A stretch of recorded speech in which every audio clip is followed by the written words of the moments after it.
Patient panel. What we're going to do is we have 4 patients that have agreed to speak with us today and direct questions towards them. My sister Eileen Anderson will come and join us up at the front. Eileen has been diagnosed for 20 years, has been on Prolastin C for 18 of those years. So if you have any questions regarding product or her situation, she would be happy to answer them. Colleen Gascoigne is mother of a child with liver affected. Is Colleen's here? Okay, come on up and join us, please. David McKinney is with us. He's a board member. He also has Alpha-1, and you can direct questions towards his lung-affected situation. And Ed is with us as well. You moved spots, Ed. And Ed was a former board member and has had Alpha-1 lung affected for several years now as well, and he'll join us. So I'll moderate the questions. This part of the patient panel we tried to develop so that you could relate a little bit more to patients such as yourself. Perhaps you have a condition that's very similar. Because, some of the questions are probably maybe confidential, we ask that you don't speak too much about your particular situation in requesting any type of medical information, only because, it's individual, right? And so, but saying that, however, I will say that learning from each other is probably one of the better ways. And so what works for one person doesn't necessarily work for the other, but could work for you. So, we like to share, and I think that's what's so important about this particular segment and getting some information out to you. Do we have any questions for our panelists? I kept a diary almost for a year because my exacerbations were increasing. And every time I went to the doctor, he would ask me some very direct questions. Were there any symptoms that you could say were frequent with your different exacerbations? So yes, I did do that with my respirologist. And I often ask for my reports. And if I have to be referred to another doctor, I want to take those reports with me. So I've begun this little habit now that if someone does some type of test with me and they tell me that they're going to be sending it to my doctor, I always ask that I have a copy from my doctor, and then I take it on to the next doctor, because many people say they haven't received it, or someone wants to repeat the same test that you just had. Yeah, I think journaling is extremely important. They've got a lot of research on it as well, not only for your memory's sake, but in terms of the differences of the exacerbation. So, or maybe not necessarily even an exacerbation, what is it that triggered it? How is it that, for further reference, was it an allergy? Is it something that we can go to another specialist? What else can we discover from journaling? And I think sometimes an exacerbation, I don't know about others, but we tend to downplay it. So if we weren't hospitalized, we tend to think, oh, well, okay, it was just another antibiotic. I didn't go on prednisone this time, so it wasn't really that bad. When in effect, it's creating scar tissue. We're having other issues. How frequently do we have those exacerbations? And I don't know if anybody's like me, but I just seem to run from one to the next, but then I tend to think that, oh, well, I'm over it in 2 weeks, but then as I progress, it's now a month. It's now 2 antibiotics. It's now, maybe more. How much can I remember of that? And simple things, just like even what medication you took. So when we try to rotate those medications, you go back to your doctor and they say, well, what did I give you the last time? I don't remember. Levaquin, what did I do? So you have to really keep that log of my respirologist, which I think is really keen. Every time I see her, she Xeroxes my prescription. So there's no mistake about what I had the last time, so that we do make sure that we're rotating it. Then I take it to my physician, who is then going to maybe do the subsequent prescribing. So now I have documentation as to what I took from different families of those drugs.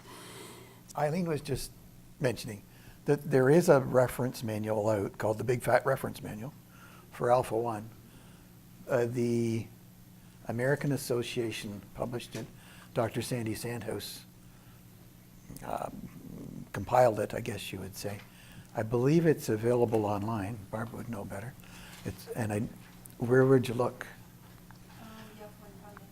On the Alpha-1 Foundation site. So alpha1.org, I think, in the U.S. And there is another book too. And I don't remember the book, but I'll give that name to my sister, and then you can go to your library, because it is available at the library and at Amazon.com.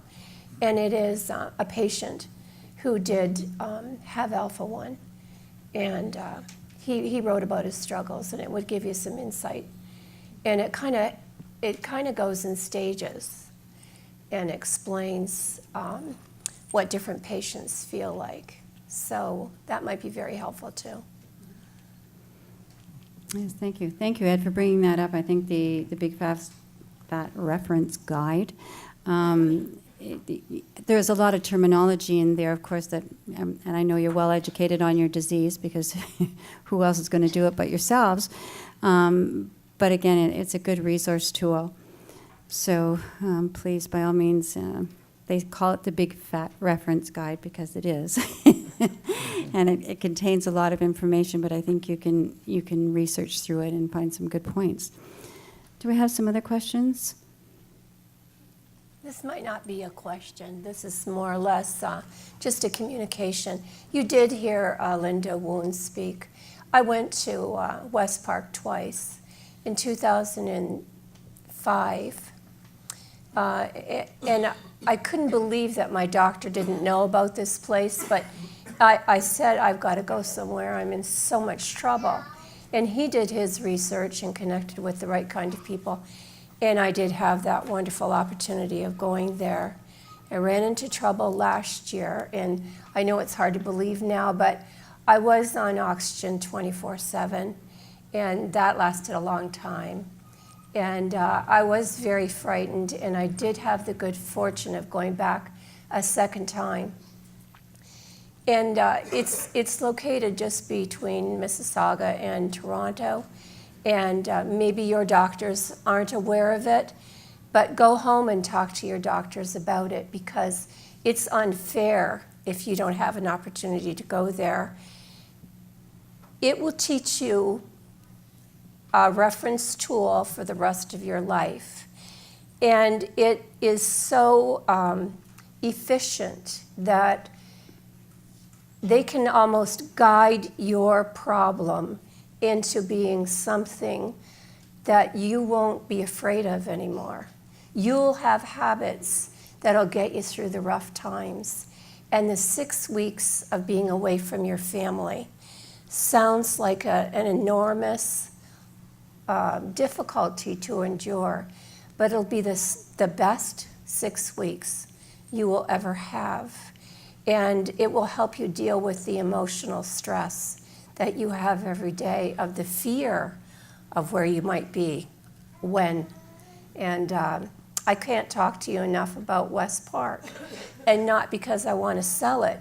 I just want to let you know that it's there. And a lot of our doctors don't know about it, and you deserve the opportunity of going there if your doctor feels that there isn't a location close by you, which there wasn't for myself. And I can't thank the institution enough for having me come and allowing me to go the second time. Because between the Prolastin and my doctors and that place, I know my future is good. And it wasn't last year. Mm-hmm. Yes. I think that brings up some really excellent points in terms of our anxiety level. And I just, I not necessarily direct it towards you, Eileen, but I think for others as well, when that vicious circle starts as to how we're having difficulty breathing and increases the anxiety level, as Linda demonstrated, even though we feel that we don't want to exercise, but the simple pursed lip breathing, the simple techniques that they teach is what helps us reduce the anxiety so that it, opens the airways and helps us breathe. Can you talk to that particular issue in terms of that anxiety level when we get ourselves so... Oh, yeah. Well, and even when you get coughing and you try to get yourself into bed at night and you've had a really bad day and you're trying to get back on your mattress and you feel so stressed and all of your issues up here in your upper body strength are getting kind of worn out. Emotionally, you're feeling so imbalanced that facing the next day is kind of tough.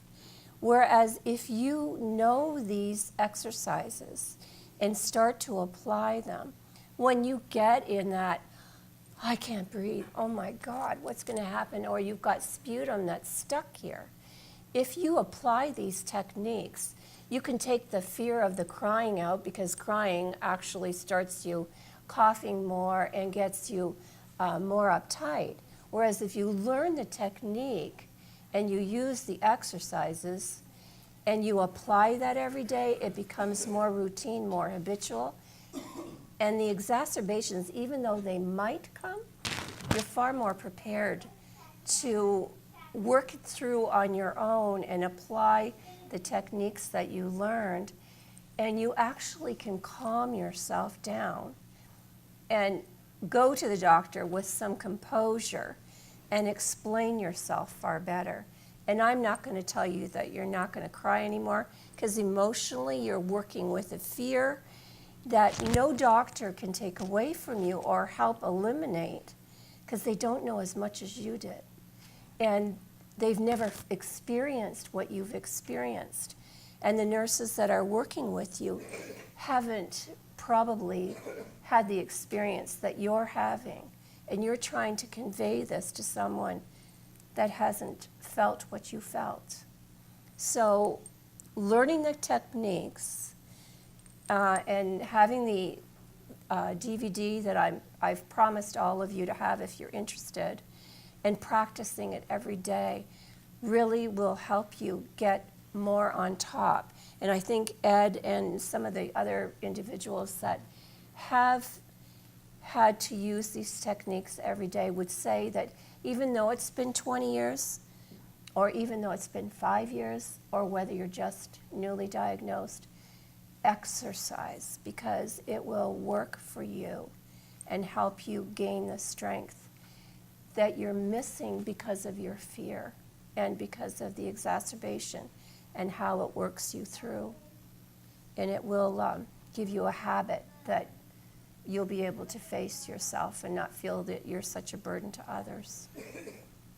Yeah, if I could add, I have never been to West Park. I did participate in another rehab program, and I think they are spread out through the province. Your doctor, respirologist would know more if there's something local. But the key thing is that you exercise regularly and keep in shape. The more you exercise, the easier life gets, and the easier it is to face. And we seem to get exacerbations now and again, and it's easier to deal with that if you're in better shape. But it is a key, and it also helps you keep your attitude positive. And I was diagnosed in '97 and have been disabled since 2001. And without being active and exercising and doing things, being positive, getting involved in lots of different things over those years. I don't know what I do. It's very easy to become dysfunctional and depressed, and that is something that is debilitating in this, especially I think, as we go down that spiral. if you get down there, and it's very hard to climb back out. So the key there is if you talk to your doctor about a rehab program that is local to you, or if you can participate in West Park. But it's really up to you to get up and exercise.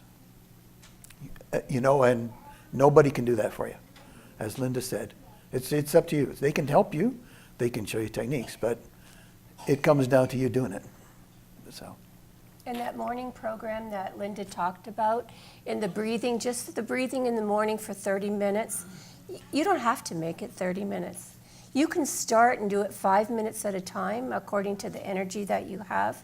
But I can guarantee you, if you don't do your breathing, when you go to have a cough or something starts, you don't have the muscle to really work yourself through it, and you're so tired. But if you try these little muscle exercises and the breathing exercises that she tells you about, if you do have an exacerbation, you'll get through it much better and much better controlled, and that fear and anxiety will lessen, and you'll have a more positive outlook. And I used to be really a very active individual. Ice skate, play basketball, do a zillion things, went dancing all the time. Little by little, those activities start to fall away because you don't have the same energy level. But then you have to find new ways of creating your life. And this exercise program helps you kind of stay up on top of your game, and you get less depressed. And you really want to stay out there and be a part of your community and not isolate yourself. Because you tend to stay home more. You say, oh, I better not go to the theater because I might catch something. Well, you could catch something, going grocery shopping and having your hand on the cart. There's so many things, but if you want to remain active, do the exercises and you'll be able to handle them better. We have a question in the back, yes. Oh, I'm going to send it to you. The reason you're here is because you got connected through Alpha One Canada, and Linda has given me 2 copies. So if you let Alpha One Canada know, my George is a really good techie guy, and we don't worry about that little part of the expense, or maybe David could help us out. We'll send it to you. So leave your name, address, and phone number with Alpha One Canada, and we promise we'll get it to you. Because it's fantastic. And it'll help you not to feel alone. You got somebody there directing you, so you're not going to get it wrong. Well, one time I was really, really debilitated with something else. I got struck with a virus, and I couldn't walk anymore, and I was in a wheelchair, and goodness sakes, I was in rehab for 1.5 years. Mind control, just giving yourself positive I ams, saying, I am getting stronger, I am getting better. Don't think of yourself as being sick. Say to yourself, I'm getting well, I'm getting stronger, I'm happy, and tell yourself that several times over the day. And it subconsciously does incorporate more confidence into you. And you start to say, you know what, this is not going to get me. You feel like it's a curse when you first hear about it and you go through a grieving process. But this is not the end of the world. You're going to find different ways of getting yourself through it. And being positive is the most important thing, because you can talk yourself into being sick. And when you have an exacerbation, it feels like, this is the way it's going to be. And is this how I want to live? And you can go down that path, but you don't have to. Because the exacerbations are going to get better, and they're going to get fewer. And once you get on your infusions, they're even going to lessen. And just the self-talk. You might have been given a diagnosis. Somebody else could get hit by a bus. They didn't even have a chance to think about it. So you have a chance to think well, to be happy, and say, this is not going to get me. And it doesn't if you think that way. you know? So I do a lot of self-talk. And when I'm feeling really, oh my God, I gotta go to a social function tonight, I'm going. Nothing is holding me back. I have my suitcase packed and I wash it up and I leave it at the door. Because if somebody calls and says, you wanna come? I'm going. Nothing is stopping me now. Because I do have one life and I better use it. You know what I mean? So don't think of yourself as sick. Just think that you gotta, just have to get around one more thing and you're gonna do it. I think you can get excited. I do. I get excited about living because I want to use it up well. Sure. Off the top of my head, there's several things. One is to become really well acquainted with the people who are looking after your child, because they're really who you're going to rely on for information on something that's pretty rare. And I found that I personally like to participate. Now that's a personal choice, but I like to be there when Caden was having blood draws, and he had a lot of them, or procedures. Because Caden originally, they didn't know. My son is 4, by the way, and should I tell you a little bit about how he presented? Okay. Caden is 4 now and is actually doing very well. But he was fairly sick when he was first diagnosed, and at first he presented at about 3 weeks with jaundice that was getting worse, not resolving.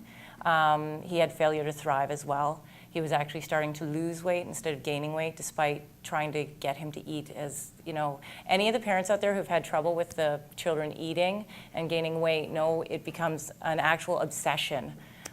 Just being so desperate to help these children gain weight and do better. And so anyway, that was how he'd presented. They thought he had something that is actually has a worse prognosis originally, and we were sent to sick kids. And luckily, that particular diagnosis was eventually ruled out, and we left sick kids with the thought that most likely he had alpha-1. We'd have the genetic testing done, and then it was confirmed that he did have alpha-1. At that time, his jaundice wasn't improving, and so we were hoping, that he would at least get better in the sense that we wanted him to start gaining weight, because here they'd actually told me that, there was maybe not likely that he would need a transplant, but he was definitely in the group where it was possible. And it was funny because at my local hospital, they would say things to me like, oh, we have to get him to gain weight just in case he needs a big operation. And they just, they'd say things like that because I think they thought I wouldn't know about the possibility of him needing a transplant or something.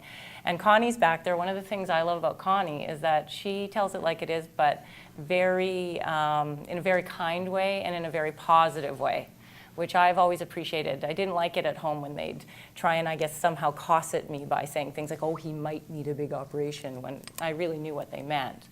Luckily for us, Caden, somewhere around 4 months, his jaundice started actually getting better. And then by the time he was 8 months, he actually started gaining a little more weight.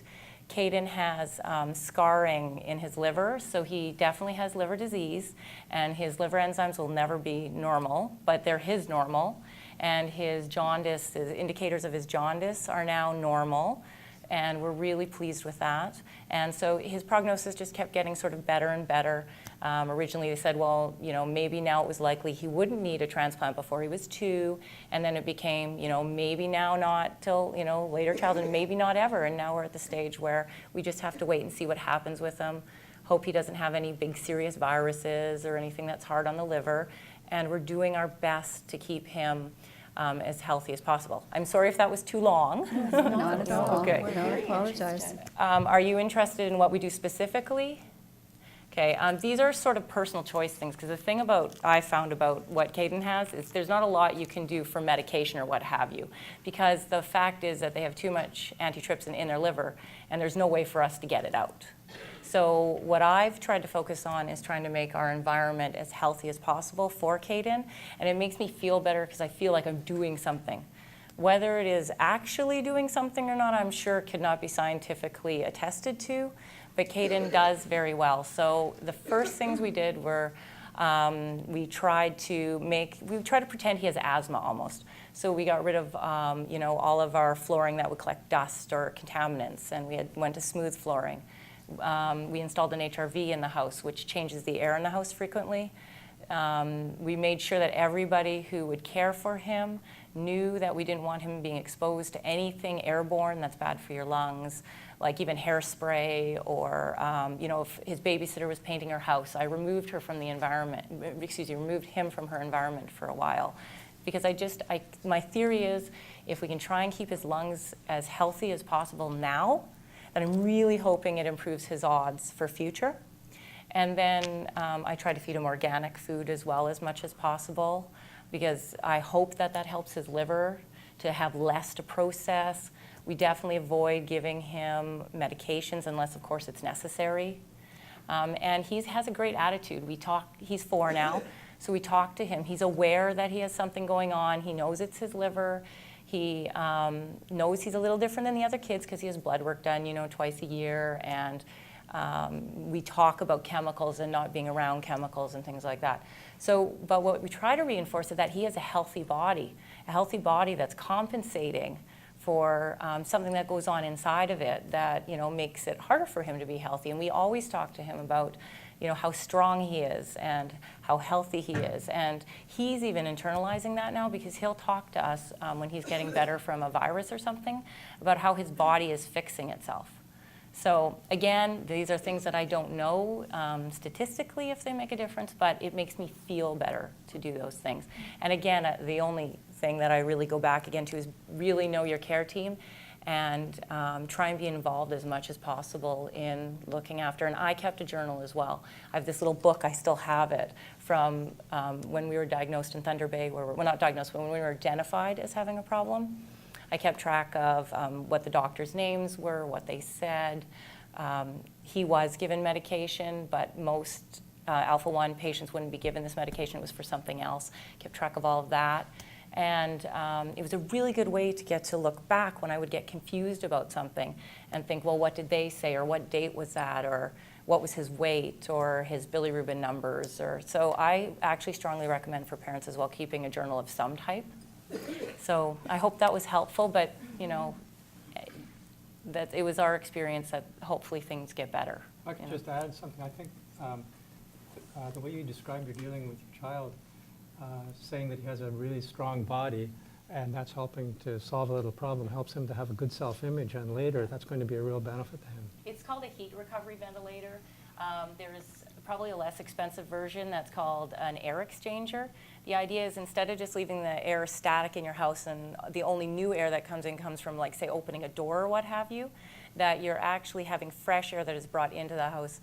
An HRV also extracts the heat from the air before it's removed, so it's a little more environmentally friendly, maybe more cost-effective over the larger run, but I do believe it's slightly more expensive initially. Yeah, but we are really pleased because, it benefits Caden, but all of us live in the house, and we're carriers too, so we should be helping our lungs as well because, you have a slight bit of risk there for lung disease yourself as well. So we're all benefiting from it. But yeah, it's a heat recovery ventilator or an air exchanger. I think most modern houses have to have air exchangers in them, but so you might want to just check what your house already has. I was going to say that the things you said there sound like a good idea for all of us. Yeah. To keep, like we were fortunate we could build a new house and keep the dust collecting Down to a flooring minimum. to a minimum and put in a heat exchanger and a HRV or whatever and some of those other things, and watch what you're exposed to chemically. For myself, I found just before we started building the house that I'm very, very highly affected by some what do they call aromatic hydrocarbons, and so we did some things differently when we built the house, and have found that can make quite a difference. Anyway, reducing all of our exposures a little bit over time can help a lot. I have one for the audience. In terms of triggers, some of us have asthmatic components along with our alpha lung situation, and I was wondering if anybody had any I know for myself anyway, trying to find that trigger that, creates the exacerbation and prolongs the situation isn't always easy, but for me, it's a lot of barometric pressure changes. So with the minute the weather changes, I have some difficulties with that. Anybody have anything peculiar? We have a woman in BC, she was allergic to newspaper. So she was, an avid reader, and she couldn't figure out what her trigger was. She just kept getting, she'd pick up a book, pick up a newspaper, she'd start coughing. And it wasn't necessarily even, I suppose we could define it as an allergy, but it would just create the coughing. So her husband, of course, ingeniously created this little box, and her newspaper would go in and close it, and then she would just flip it mechanically. So, it worked. But these are triggers that I think we have to be really conscious of.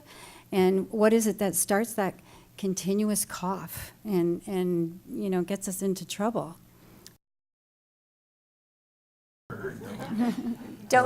No alpha patient should ever have a bird. Can I have that in writing? Yes. My mom got a cockatiel. Yeah, no. Now she bought 3 more. No, you should not have a bird. And they're very, very, Diseased. what you can get from a bird or a cat, and it's aside from love. You're attached, whatever, and you love your pet. But just tell yourself you love yourself more and give that animal, because the dander, you don't even realize it's working at you.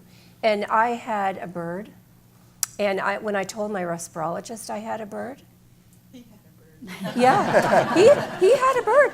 He said, good God. You're looking around trying to do the best you can do. You're changing your pillows. You're reinforcing. You're taking out your carpeting. You're doing all these things. You have to get rid of your pet. No. It's just not for you. And Dogs and cats? well, no. What they say is, if your dog has human hair, and there's only, I believe, 2 different dogs that have non-allergenic human hair. And I believe it's a very small dog, and it can be crossed with a poodle. Those 2 are safe. And you can have an aquarium, because fish don't change your air. But you really don't realize what cat hair and dander can do to you. And you love your pet, and I know that. The doctor told my wife she either had to get rid of me or the cats, and it took her a couple of days to make up her mind, but she finally chose the cat. Did you notice a difference? Yes, yeah, I did. Not a lot of difference. We still have a dog. It's a golden. Mine's a border collie lab. So, yeah. I noticed the problem with the cats, but not with the dog at all. I don't think we're going to get another dog. What we did is, and I know this only helps somewhat, but we had zones in the house they were never allowed in the bedrooms. So at least you know then, and if you get a good air exchanger and you keep that bedroom animal free, at least for the amount you're sleeping, then maybe you're not getting the lung exposure as much. Although I know it's impossible because it moves all over. But I'm just thinking, if you're saying you can't give it up, but you want to find a And that's good. I have a compromise. feeling they're in her bed. Yeah, no, I understand that. I was just going to tell you, if you took an air purifier and you put it in your room and you watched what happened, the hair and everything gets magnetized to the I know. air purifier. So I'm not telling you though, I know that. because I I see know my what love vacuum. can I do. see Yes. When I vacuum, what's in there? I know it's there. A whole other dog every Yeah. And if you need a pet, then that's great. No one would ever condemn you for it. Yeah. I think the other thing too is that you can be tested. See your allergist, and for this gentleman though, if they'll tell you, they do the scratch and. We've had them 12 years, so they're getting out of it. I don't think I'd replace them. No. No, There's no way I can get rid of them. no, that's for sure.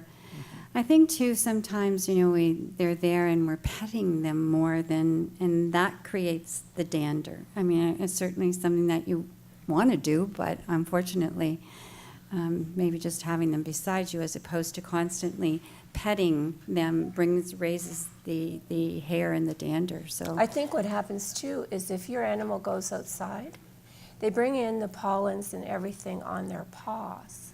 And so you don't realize that you're getting this. And that is a form of exacerbation if you have allergies. And you might not think it's to your animal. And I wouldn't stand behind and say, don't have an animal if you want an animal. But I'm just saying, yeah, it has a little bit more conduciveness to raising phlegm issue. Yeah. Yeah, yeah. They just don't promote it. Yeah.